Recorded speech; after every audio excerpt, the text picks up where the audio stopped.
તો પછી 10, 15 કે 25,000 ઠાકોર સમાજને ભેગો કરવો પડે તો ભેગો કરીને આગળની કાર્યવાહી કરશું। પણ હું માનું છું ત્યાં કાર્યવાહી કરવામાં આવશે અને એમનો વરઘોડો પણ કાઢવામાં આવશે। ચાહે આરોપીઓનું વરઘોડું કાઢવાનું હોય તો માટે પૂરેપૂરી પૈકીના 2 આરોપીઓને પણ પકડ્યા છે કે કાયદો અને વ્યવસ્થા હાથમાં લ્યો તો કોઈના બાપની ભેડી નથી। જો 2 આરોપીને તો પકડી લીધા છે અને બીજા પણ આરોપી આપણે શાંતિસર એમને કામ કરવા આપણે 5 દિવસની મુદત આપી છે પોલીસને આ તમામ કામ કરવા માટેની અને 5 દિવસ પછી આપણને પૂરતી સંતોષ ના મળે તો સ્વાગત છે તમારું નવજીવન ઠાકોર આપનું સ્વાગત કરું છું। અને જે બનાસકાંઠા જિલ્લાના ભાભર તાલુકામાં ભાભરના વાવ સર્કલ નજીક જે ગઈ સાંજની જે એક ઘટના બની હતી, જે ઘટનામાં 2 જૂથો વચ્ચે એક મારામારીની ઘટના બની હતી, તેમાં લોકો ઘાયલ પણ થયા હતા। ત્યારબાદ આજે ભાભરમાં સમસ્ત ભાભરની ઠાકોર સમાજ દ્વારા બજારમાં રેલી યોજી તેમજ ભાભરની બજારો સ્વેચ્છાએ સજ્જડ બંધ રાખી રેલી પોલીસ સ્ટેશને પહોંચી અને પોલીસ સ્ટેશને જઈ રજૂઆત કરી। ત્યારે ત્યાં રેલીમાં વાવના ધારાસભ્ય સૌરભજી ઠાકોર અને બનાસકાંઠાના MP સાંસદ સભ્ય શ્રી ગેનીબેન ઠાકોર પણ આ રેલીમાં જોડાયા। ત્યારે ગેનીબેન ઠાકોરે શું કહ્યું અને સૌરભજી ઠાકોરે શું કહ્યું એ સાંભળીએ આ વિડીયો। નમસ્કાર ફરી બની એના અનુસંધાને પોલીસ પાસે જે આપણી માગણી હતી એ તમામ તમે જે કીધું એ પ્રમાણેની માગણી એમની પાસે આપણે પોલીસ પાસે મૂકી છે।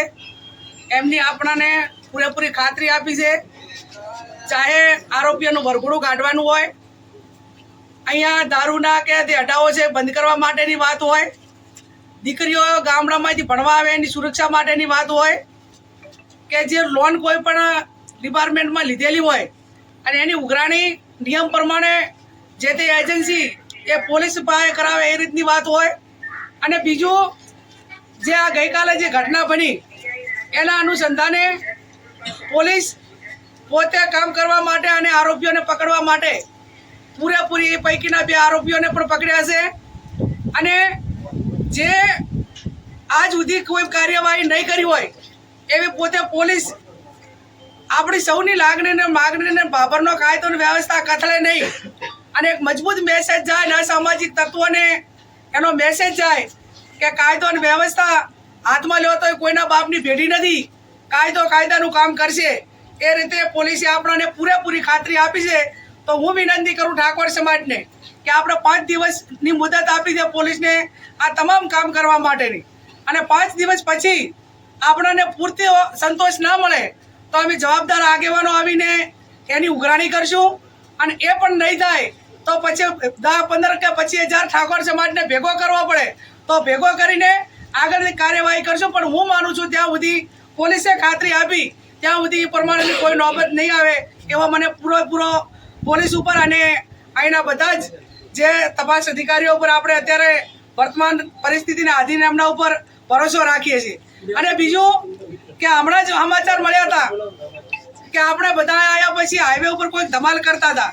તો અત્યારે તમને બધાને હું વિનંતી કરું છું કે હવે અહીં આપણી આ વાત માગણી પૂરતી આપણે પૂરી કરાશો। હવે કોઈ કાયદો અને વ્યવસ્થા હાથમાં લીધું ન કોઈને કાંઈ નુકસાન કર્યું તો એ તમે પોતે જવાબદાર છો અને તમારી સામે કાર્યવાહી થશે એની નોંધ પણ તમે ગંભીરતાથી લેજો। એનું કારણ એટલા માટે કે આપણા નામે કરશે બીજા અને પડશે આપણા ઉપર, એટલે મહેરબાની કરીને આને તમે આ કેસને વ્યવસ્થિત ગુનેગારોને સજા કરાવવા માંગતા હોય તો પોલીસને સાથ સહકાર આપવા માટેની આપણી બધાની એક નૈતિક ફરજ છે અને એ પ્રમાણે તમે કોઈ કાયદો હાથમાં લેતા નહીં અને બિલકુલ ક્યાંય કોઈને નુકસાન ના થાય એ પ્રકારનું તમે વર્તન કરજો એવી આપ સૌને વિનંતી। આવા ધોમ ધકતા તાપમાં 3-4 કિલોમીટર ચાલીને એક અન્યાય સામે લડવા માટે તમે બધાએ આવ્યા અને બધાને સમાજને બધાને મનોબળ પૂરું પાડ્યું એ બદલ તમારો બધાનો આભાર। જે આપણે રેલી મૌન સ્વરૂપી રેલી તરીકે આપણે પોલીસ સ્ટેશન આવ્યા અને અહીં આપણે સાહેબને મળી અને બધી રજૂઆતો કરી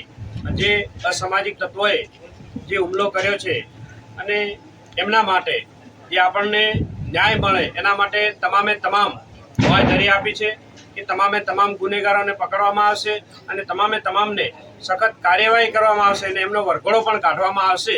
એ આપણને બાંયધરી આપી છે। અને જે પણ આપણી માગણીઓ હતી એ માગણીઓ બધી આપણે પૂરી કરી છે. એ પૂરી કરી એટલે તમને બધાને વિનંતી છે કે કંઈ પણ પ્રવૃત્તિ બીજી આપણાથી ન થાય અને આપણે શાંતિસર જે આપણને 5 દિવસ મુદત આપણે આપી છે કે અમને 5 દિવસ મુદત આપો અને 5 દિવસની અંદર જે આપણને ન્યાય અપાવવાનો છે એ ન્યાય અપાવશે. નહીં અપાવે ન્યાય તો આપણે આગળ શું કરવું એ સમાજ બધો ભેળો કરી નક્કી કરી અને કરશે. અને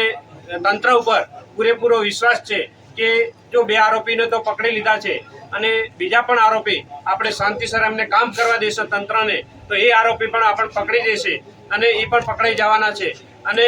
આપણને જે ન્યાય જોતો એ ન્યાય મળી જશે. એટલે આપણે શાંતિસર કોઈ પણ કાંઈ પણ પ્રવૃત્તિ ખોટી કર્યા સિવાય આપણે શાંતિ રાખી અને આપણને ન્યાય મળે એ માટે આપણે સૌ શાંતિ રાખીને આપણે કામ કરીએ. અને બીજું કે તમામે તમામ જે લોકો આ ન્યાય માટે આવ્યા છે એમને આપણને તંત્રએ વિશ્વાસ આપ્યો છે કે તમને 100% ન્યાય મળશે અને અમને પણ આપણે પર ભરોસો છે તંત્ર ઉપર કે આપણને ન્યાય અપાવશે.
શું ત્યાં સુધી